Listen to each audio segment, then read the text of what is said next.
Ibrahimpatnam municipality షేరిగూడలోని 15వ వార్డులో vote గల్లంతైందని ఓ మహిళ ఆందోళనకు దిగింది. రంగారెడ్డి జిల్లా ఇబ్రహీంపట్నం మున్సిపాలిటీలోని షేరిగూడలో 15వ వార్డులో ఓటరు పారిజాత తన ఓటు గల్లంతైందని ఆరోపించారు.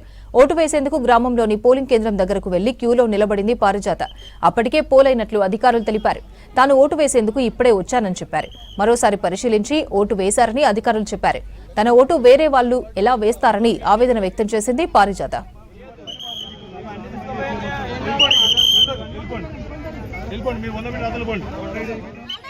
Madam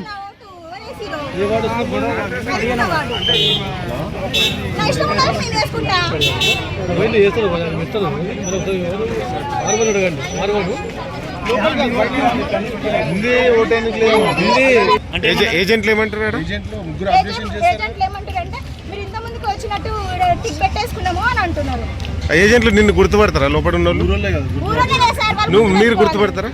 గుర్తుపడతా sir. ఓకే, ఏం పేరు? నా పేరు పారిజాత సార్, శ్యామ పారిజాత. ఓకే, అయితే మీ ఓటు వేరే వాళ్ళు వేసారండి.